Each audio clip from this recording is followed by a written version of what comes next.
अस्सलाम वालेकुम रहमतुल्लाहि वबरकातुहू। प्यारे बच्चों, आज के इस डिजिटल लेसन में आप सभी का इस्तकबाल है।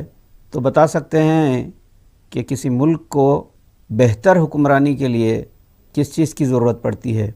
किसी भी मुल्क के लिए उस मुल्क का अपना दस्तूर हो जिससे बेहतर हुक्मरानी मुमकिन हो सकती है। तो आज हम आज़ाद हिंदुस्तान के दस्तूर की तैयारी यानी हमारे मुल्क का दस्तूर कैसे बना, ये हमारे हिंदुस्तानियों की हकीकी आज़ादी का एक ख्वाब था, वो हमारा अपना एक आइन हो। और उसके बाद अंग्रेज़ों से मुतालबा किया गया कि हमारा अपना एक दस्तूर बनाया जाए। तो उन्होंने 1914 की जो जंग थी उसके बाद आपको दस्तूर बनाने की इजाज़त देंगे। तो उसके बाद एक अपना दस्तूर बनाने का जो ख्वाब था वो ना रुका ना हारा। तो यूँ कहेंगे कि 1947 की आज़ादी के बाद जब हकीकी हमारा मकसद पूरा हो, वो था हमारे अपने आइन की तैयारी। तो आज़ादी के फौरी बाद जबकि इसका आगाज़ हुआ दिसंबर 46 से, तो वो हमारा ख्वाब पूरा हुआ 26 जनवरी 1950 तक। तो आज हम उसका तफसीली जायज़ा लेंगे कि किस तरह से हमारे दस्तूर की तैयारी की गई, आज़ाद हिंदुस्तान के दस्तूर की तैयारी। ये कलीदी खाका आपके सामने नज़र आ रहा है हिंदुस्तान में दस्तूर की तैयारी के मराहिल। तो इसमें मसवदा कमेटी तश्कील दी गई और दस्तूर साज असम्बली तश्कील दी गई और सूबाई और देसी रियासतों के अराकीन का इंतखाब किया गया। इसके अलावा दीगर जो ज़राए हैं दस्तूर की तैयारी में, वो है अमेरिका के दस्तूर से, कनाडा के दस्तूर से, फ्रांसीसी दस्तूर से और क़ानून हुकूमत हिंद 1935 से। इसका अंदाज़ा लगता है हिंदुस्तानी दस्तूर की ये गुनागो जो खुसूसियात हैं जो आप नज़ारा कर रहे हैं, ये दुनिया का तवील तरीन तहरीरी दस्तूर है।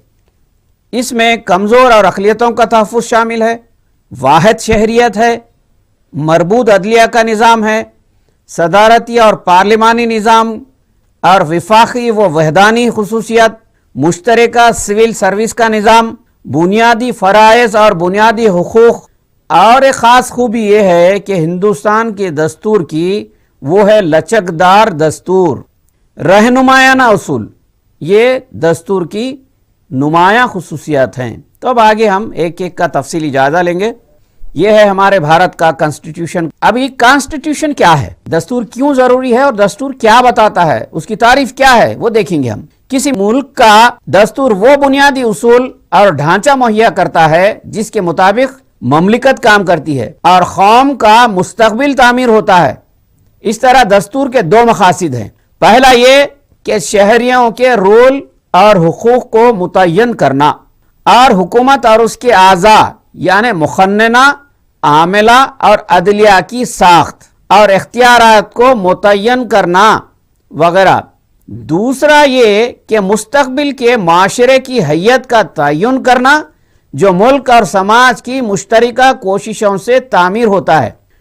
बहरहाल दस्तूर का ये काम होता है कि वो मुस्तकबिल के लाहे अमल का खाका तैयार करे कि कैसे मौजूदा सूरत हाल को इस्तेमाल करके आगे की तरफ कदम बढ़ाया जाए।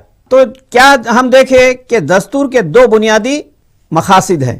पहला ये कि हर शहरी उसका क्या हिस्सा है, उसके क्या हुकूक हैं और उसके क्या फ़राइज़ हैं, इसको मुतय्यन करना और इसके आज़ा जैसे मुखन्नना, आमिला और अदलिया की साख्त को बेहतर तरीक़े से अंजाम देने के लिए यानी उनका फ़राइज़ को मुतय्यन करना। दूसरा यह कि माशरा, उसकी हैयत यानी किस तरह का माशरा है उसका तय्युन करना और ममलिकत और समाज की मुश्तरका कोशिशों से तामीर करना। तो ये दस्तूर के बुनियादी उसूल कहलाएंगे। हम आगे देखेंगे। हम ये देख रहे हैं हम गोल दायरवी शक्ल की जो इमारत आपके सामने नजर आ रही है, ये दरअसल क्या है, ये हमारे मुल्क की पार्लियामेंट की इमारत है। ये है हमारे मुल्क की सबसे बड़ी अदालत जिसे हम सुप्रीम कोर्ट कहते हैं, अदालत उज़्मा का नज़ारा आप कर रहे हैं। पार्लियामेंट दरअसल क्या है? पार्लियामेंट लोकसभा और राज्यसभा के ऐवान और इसके साथ सदर जमहूरिया, ये तीनों को मिलाएंगे तो हम मुल्क की, हमारे हिंदुस्तान की पार्लियामेंट के अहम हिस्से कहलाते हैं। ये सामने नज़र आ रहा है आपको लोकसभा। अब देखेंगे हम दस्तूर हमारे बनाने के लिए दस्तूर के मेमारों ने मुख्तलिफ ममालिक का दस्तूरों का मुताला किया, जिनमें 2 ममालिक के दस्तूरों का तकाबुली जायजा हमारे इस दस्तूर के पढ़ाने में खास नुमाया हिस्सा अदा करता है। यानी उनका तकाबुल करने के बाद हमारे अपने मुल्क की दस्तूर की तामीर हुई। अब देखते हैं हम नेपाल, एक अपना पड़ोसी मुल्क, उसके दस्तूर का यानी उसका तकाबुल जायजा देखेंगे हम कि किस तरह से हमारे अपने दस्तूर की तामीर की गई थी। तो नेपाल के दस्तूर का नुमाया हिस्सा उनका दीबाचा क्या बताता है, जिसे हम प्रियम्बल कहते हैं। तो नेपाल के लोग उसको किस तरह से तामीर किए।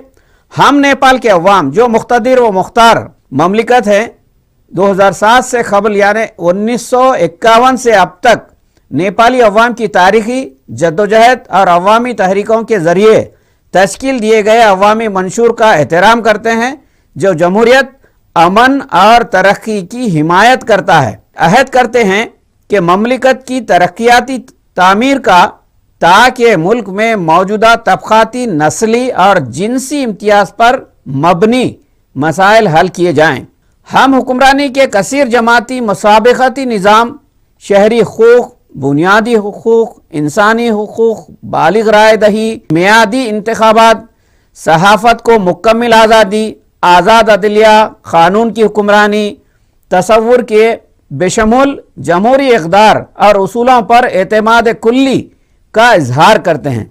हम नेपाली अवाम के हुकूक़ और उनकी दस्तूर साजी करने, इन पर दस्तूर को नाफिज करने, डर व खौफ से पाक माहौल में दस्तूर साज असम्बली की तश्कील के लिए आज़ादाना मुनसिफाना इंतखाबात में हिस्सा लेने के हक़ की ज़मानत देते हैं। दस्तूर किस चीज़ का नाम है कि हर शहरी को बिला किसी तबक़ाती, नस्ली, जिनसी इम्तियाज़ पर ना हो, यानी किसी को भेदभाव, ऊंचा आला अदना तसव्वुर ना किया जाता हो, बल्कि ये शहरी हुकूक़, बुनियादी हुकूक़, इंसानी हुकूक़, बालिग राय दही, सहाफ़त की आज़ादी, इस तरह से ये चीज़ हमको हमारे दस्तूर में शामिल की जानी चाहिए और उसको किया गया है। ये देख रहे हैं हम नेपाल की पंचायत, वहाँ के सदर ने वो अपने हाथ में लिए हुए हैं। हम जमहूरियत, अमन व खुशहाली, समाजी और माशी तरक्की व तब्दीली, मुल्क के मुख्तदिर आला, इत्तेहाद व एकजहती, आज़ादी और मुल्क के विकार को मरकज़ी हैसियत अता करते हैं। नेपाल में बादशाहत को मनसूख करते हुए नेपाल का विफाक अवामी जमहूरियत की हैसियत से ऐलान करते हैं। हालिया अरसे तक इनक़िलाबात और तहरीकात से हासिल की गई कामयाबियों को आईनी मौक़ूफ़ देते हुए नेपाल के इस अबूरी दस्तूर 2007 के निफाज का ऐलान। नेपाल में पहले इंतखाबात 1959 में राजा महेंद्रा के मंजूर करदा नए दस्तूर के तहत हुए, लेकिन 1 साल के अंदर ही इस मुंतखबा हुकूमत को बेदखल कर दिया गया और हकीकी इख्तिदार राजा ने दोबारा हासिल कर लिया। जमहूरी हुकूमत के लिए मुसलसिल अवामी तहरीकात के नतीजे में 1991 में इंतखाबात हुए। इन इंतखाबात में नेपाल कांग्रेस पार्टी को काफ़ी अक्सरियत के साथ इख्तिदार हासिल हुआ। कम्युनिस्ट पार्टी इस निज़ाम हुकूमत से मुतमईन नहीं थी, जिससे बादशाहत का गलबा जारी था। वो बादशाहत की मनसूखी और सारे सियासी निज़ाम में सुधार लाना चाहते थे और यही तहरीक मुवाफिक बादशाहत और मुखालिफ बादशाहत के गुरोहों में तनाज़ात में तब्दील हो गई और इसका अख्तिताम 2007 में बादशाहत के खात्मे पर हुआ। ये है राजा महेंद्र जो नेपाल के राजा थे। इन्हें ये राजा का जो निज़ाम था वो ख़त्म हुआ और जमहूरियत का निज़ाम बहाल हुआ। अब एक और दस्तूर जो हमारे मुल्क को बनाने के लिए उसके तकाबुल के तौर पर लिया गया है वो जापान का दस्तूर। अब देखते हैं हम जापानी दस्तूर का दीबाचा, प्रियम्बल।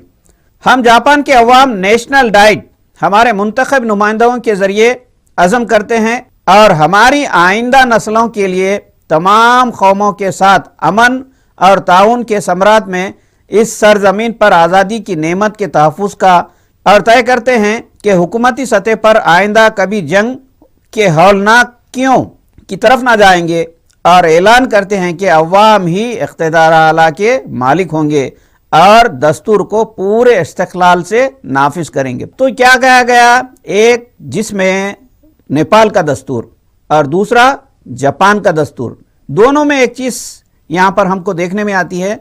नेपाल के दस्तूर में एक ख़ास एक जिन्स को रखा गया, यानी जिन्स की ख़ास नुमाइंदगी बताई गई, जेंडर पर किस तरह से, यानी वहाँ के अवाम, जिन्स कौन, वहाँ के अवाम।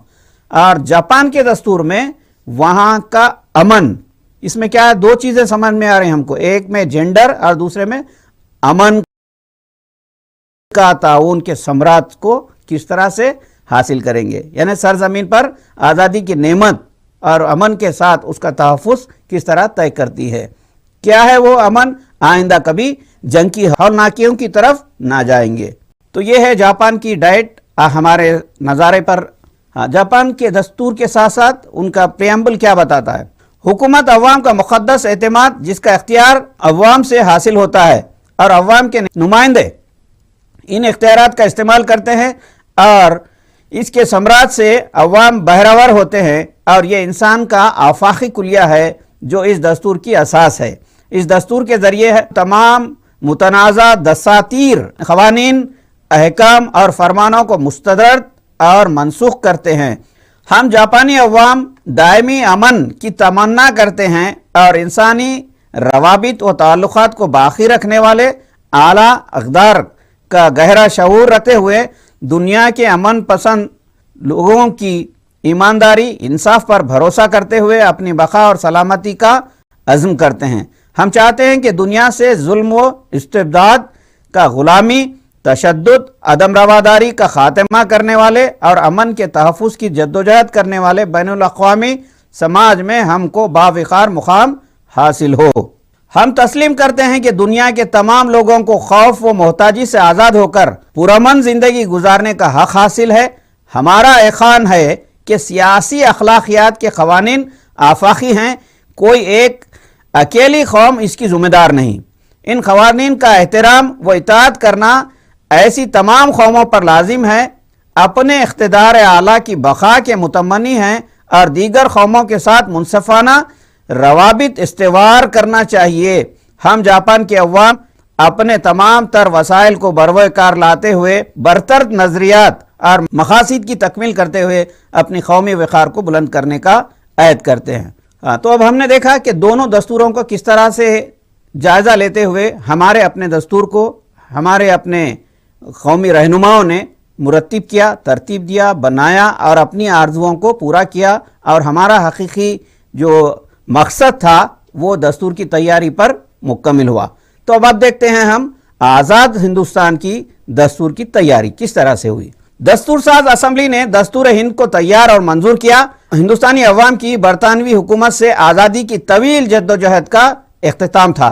जैसे ही बरतानवी हुकूमत ने यह तय किया कि हिंदुस्तान को आज़ाद कर दिया जाए, नए दस्तूर की ज़रूरत महसूस हुई जिसके मुताबिक हिंदुस्तान के अवाम अपनी हुकूमत खुद चला सकें, इसलिए एक तवील मुद्दती मकासद को तय कर सकें। इस मकसद के लिए 1946 में सूबाई असम्बलियों के इंतखाबात के ज़रिए दस्तूर साज असम्बली की तश्कील दी गई। दस्तूर साज असम्बली के अरकान का इंतखाब सूबाई असम्बलियों के ज़रिए बिलवास्ता तौर पर अमल में आया। 1946 में मुकर्रर किरदा काबीनी मिशन ने हर सूबे और हर देसी और रियासतों के ग्रुप्स को नशिस्तें अलाट की। दस्तूर बनाने के लिए दस्तूर साज असम्बली को तश्कील किया गया, जिसमें हमारे रहनुमाओं ने किस तरह से इसकी तश्कील दी।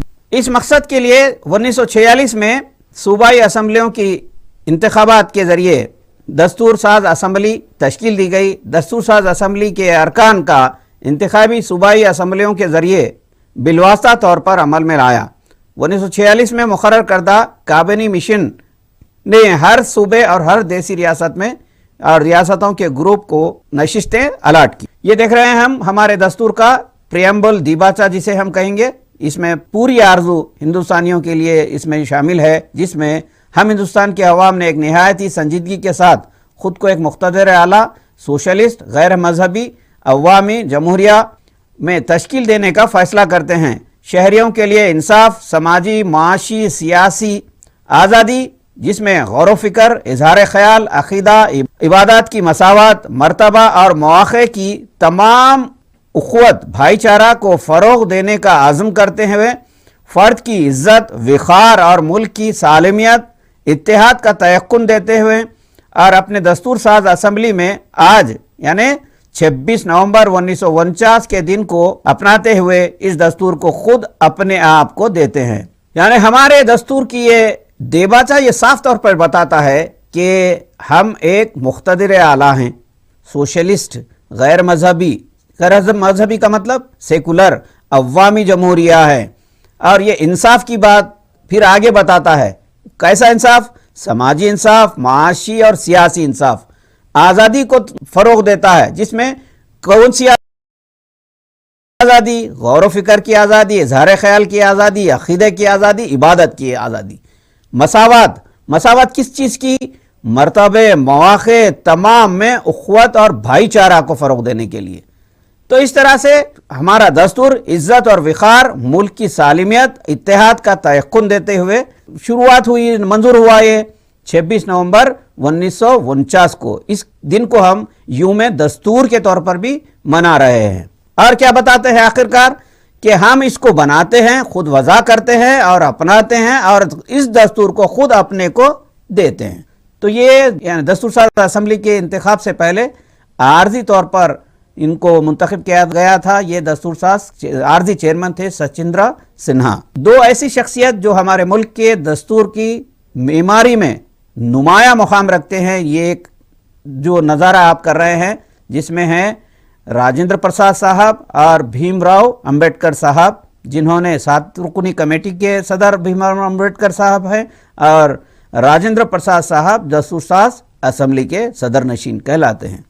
یہ یادگار وہ تصویر جس کو قومی دستور کے معماروں کی نشاندہی کرتی ہے، درمیان میں ہے ہمارے دستور کے 7 رکنی کمیٹی کے صدر نشین کہیں گے بھیم راؤ صاحب امبیڈکر۔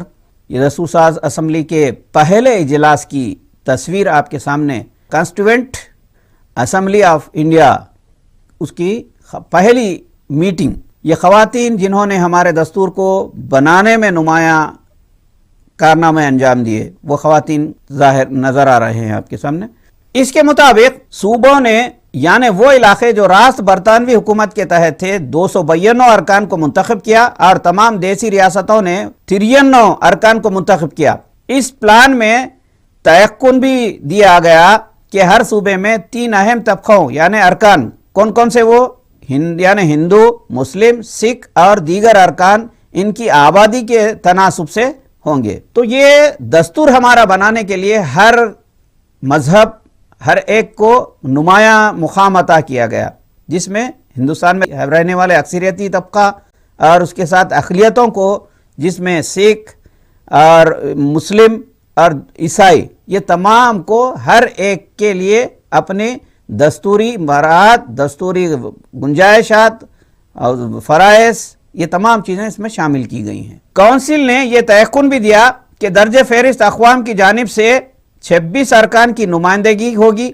صوبائی اسمبلیوں میں ارکان کو الیکشن کے ذریعے منتخب کیا گیا، جبکہ دیسی ریاستوں کے نمائندے مشاورت کے بعد نامزد کیے گئے۔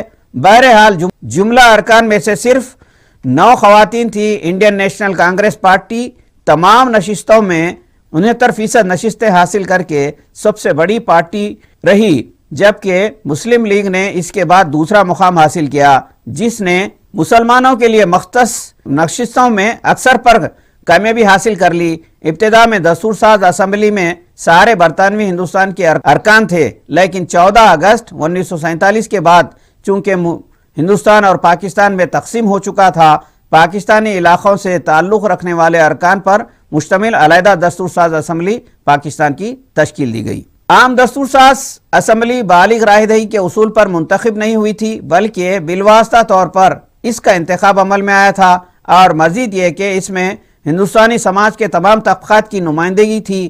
صرف 10% آبادی نے صوبائی انتخابات میں ووٹ دیا تھا. دیسی ریاستوں کے نمائندوں کو بھی منتخب کرنے کے بجائے دیسی ریاستوں سے مشاورت کے بعد ارکان کو نامزد کرنے کا فیصلہ کیا گیا. یہ فیصلہ آزادی کے وقت سنگین سیاسی حالات اور لوگوں میں بڑھتے تناؤ کی بنا پر وجود میں آئے. خصوصی صورتحال کے پیش نظر دیسی ریاستیں اس وقت تک بھی ہندوستانی یونین میں شامل ہونے کے لیے راضی نہیں تھیں اور ان میں سے کئی ریاستیں آزاد بادشاہتوں کی حیثیت سے باقی رہنے کی توقع کر رہی تھیں. اس لیے ان کے نمائندوں کو دستور ساز اسمبلی میں شرکت کی دعوت دی گئی تھی. ابتدا میں مسلم لیگ کے ارکان نے بھی دستور ساز اسمبلی کے اجلاسات میں شرکت نہیں کی، لیکن بعد میں شرکت کرنے لگے. مکمل طور سے نمائندہ جماعت نہ ہونے کے باوجود دستور ساز اسمبلی نے اس بات کی کوشش کی کہ مختلف قسم کے آراء پر غور کرے. اس نے اپنے کاموں کو بڑے پیمانے پر عوام میں مشتہر کرنے کی کوشش کی تاکہ عوامی تحریروں، اخبارات اور دیگر ذرائع سے اپنے خیالات کا رد عمل کا اظہار کر سکیں. جواہر لال نہرو نے دستور ساز اسمبلی میں 13 دسمبر 1946 میں اپنا فکر انگیز بیان دیا. تو یہ ہمارا دستور، یہ ہمارا آئین ہمارے اپنے خوابوں کی، ہمارے اپنے آرزوؤں کی نمائندگی کرتا ہے، اور یہ تمام باریک بینی کے ساتھ ہر طبقے کے لیے، ہر زبان کے لیے، ہر مذہب کے لیے، سیکولر، سوشلسٹ، ریپبلک، ہر تمام طریقے سے اس میں شامل کی گئی. جبکہ یہ عام بالغ رائے دہی کے ذریعے منتخب عوام نہیں تھے ہونے کے باوجود ہر ایک کے مختلف قسم کے غور و فکر کے بعد اس نے اپنے کاموں کو بڑھایا، اور ہر ایک کو ایک یہ گنجائش بھی دی گئی کہ وہ اپنے تحریروں کے ذریعے سے اگر اس میں کچھ اضافہ کرنا ہے، اپنی رائے کا اظہار کرنا ہے، تو اخبارات اور دیگر ذرائع سے اپنے خیالات کا رد عمل کا اظہار کر سکتے ہیں. یہ کوشش کی گئی. تو جواہر لال نہرو نے دستور ساز اسمبلی میں جو بیان دیا تھا وہ فکر انگیز بیان 13 دسمبر 1946 کا فکر انگیز بیان دیا. ہندوستان کے جس مستقبل کا ہم تصور کرتے ہیں وہ کسی ایک یا دیگر گروپ یا طبقہ یا صوبے تک محدود نہیں ہوگا، بلکہ اس میں کل ہندوستان کے 400 ملین عوام شامل ہوں گے. یہ ذمہ داری کہ ہم پر عائد ہوتی ہے کہ ہم مستقبل کی نسلوں کو بھی ذہن میں رکھیں اور یہ یاد رکھیں کہ ہم یہاں ایک پارٹی یا ایک گروپ کی خاطر نہیں بلکہ پورے ہندوستان میں اس میں رہنے والے 400 ملین عوام کی فلاح و بہبود کے بارے میں سوچیں. میرے خیال میں وہ وقت آ چکا ہے جس کے ہم اہل بھی ہیں کہ ہم اپنے اور پارٹی کے اختلافات سے بلند ہو کر دور اندیشی، رواداری اور بہتر سے بہتر انداز میں اس مسئلے کے بارے میں غور کریں. جو ہمارے آگے ہے وہ یہ کہ ہم جس چیز کی تیاری کریں گے وہ سارے ہندوستان کے لیے گراں قدر، بیش قیمت ہو اور دنیا اس بات کو تسلیم کرے کہ ہم نے اپنی ذمہ داری کو نبھائی جیسے کہ ایک عظیم مہم میں ہم نبھائیں گے. یعنی پنڈت نہرو نے کیا کہا تھا کہ ہم اپنے مستقبل کا خواب پورا کریں گے. یہ آج کی تیاری نہیں ہے بلکہ، اور یہ ایک کی تیاری نہیں ہے بلکہ آج اور آنے والے ہندوستان میں.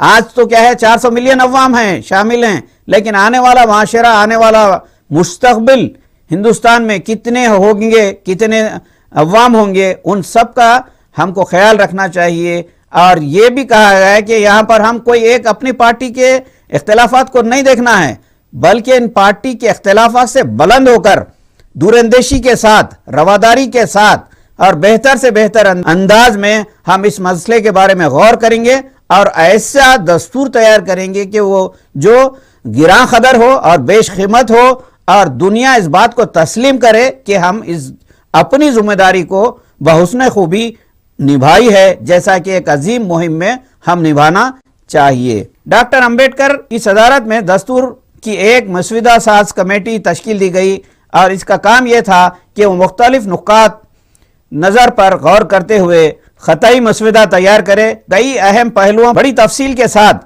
بحث و مباحثے کیے گئے اور دستور ساز اسمبلی نے اپنے ان امور پر تفصیلی ہدایت دی۔ دستور کے خطئی مسودے کو دستور ساز اسمبلی میں مباحث اور منظوری کے لیے پیش کیا گیا۔ آخر کار دستور ساز اسمبلی 26 نومبر 1949 کو دستور کو منظور کر لیا اور اسے 26 جنوری 1950 سے نافذ کیا گیا۔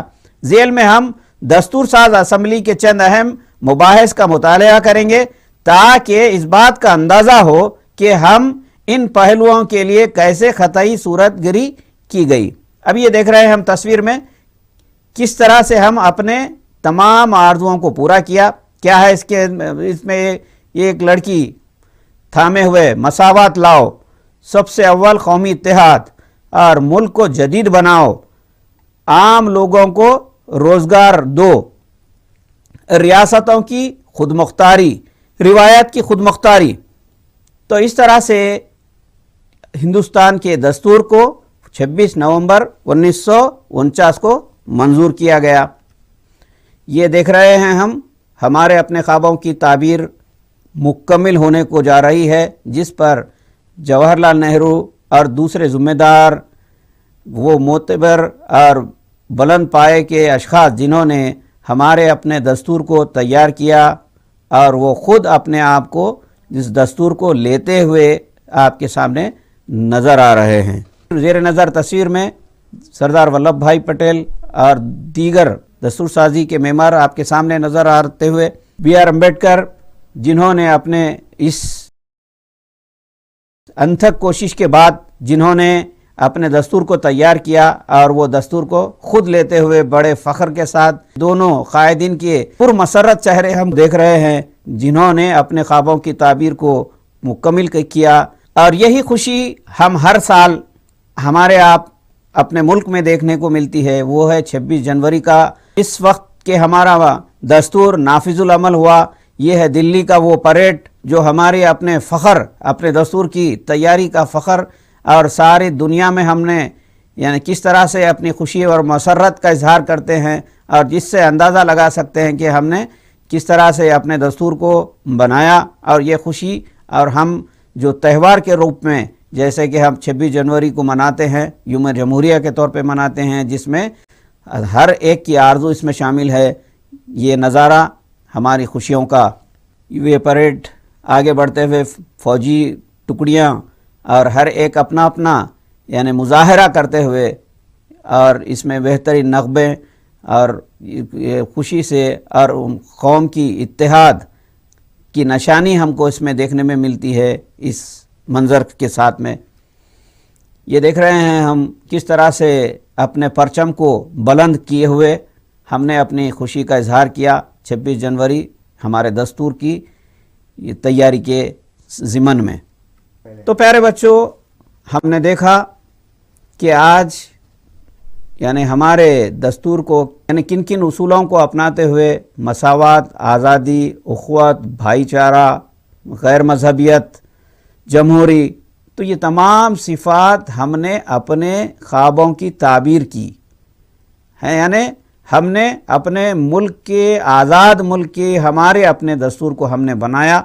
یہ ہماری اپنی حقیقی آزادی تصور کرتے ہیں، جس میں کہ ہم ہمارے اپنے نمائندوں کے ذریعے، ہمارے اپنے ہندوستانیوں کے ذریعے ہر طبقے کے، ہر مذہب کے تمام کی آزادی، مساوات، بھائی چارہ، یہ تمام کو ہم نے اپنے آرزوؤں کے ذریعے سے اس دنیا کے طویل ترین لچکدار تحریری دستور کو ہم نے مدون کیا۔